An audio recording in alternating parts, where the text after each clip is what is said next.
In an announcement that reflects the growing tensions between European Union nations and Russia, Finland has unveiled plans to introduce temporary legislation aimed at blocking asylum seekers coming from Russia. This development follows the closure of Finland's lengthy 830-mile border with Russia as a measure against undocumented individuals seeking entry into the European Union. Finnish Prime Minister Petteri Orpo highlighted the country's struggle with what he termed instrumentalized migration. This term refers to the perception that migration is being used as a tool or weapon in geopolitical strategies. Notably, as Finland approaches the warmer months, which could potentially lead to an increase in attempted border crossings, the government is taking preemptive action. The backdrop of these events is the ongoing conflict in Ukraine, which has drastically altered security perceptions in the region. With Finland's recent bid to join NATO, abandoning a long-standing stance of military non-alignment, the country's border security has come into sharp focus. Finnish officials suggest that Russia is deliberately directing people to Finland's eastern frontier, an accusation that Moscow has denied.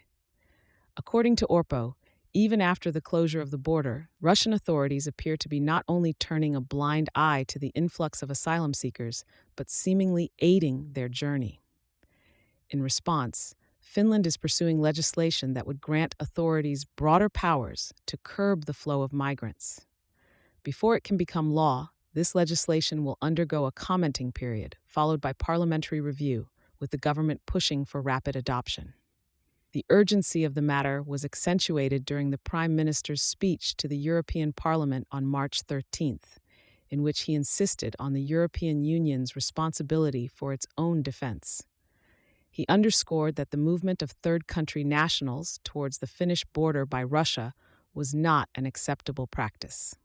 Recent reports from Finnish Interior Minister Mari Rantanen indicate that potentially thousands of individuals are positioned on the Russian side of the border, awaiting passage into Finland. Since last August, there has been a notable uptick in asylum seekers from conflict zones such as Yemen, Somalia, and Syria entering Finland from Russia, which starkly contrasts with the previous average of one person per day. Finland has also cracked down on arrivals via tourist visas, which were being used as an avenue to escape conscription into the conflict with Ukraine. The government's exertion of border controls in September 2022 was deemed necessary to safeguard international relations, as large numbers of Russians sought to dodge the Kremlin's mobilization orders, leading to extensive traffic jams at border checkpoints. This move by Finland underscores the broader ramifications of the Ukraine war on European security and migration policy, with individual nations taking decisive steps to manage their borders amidst the complexities of modern geopolitical challenges.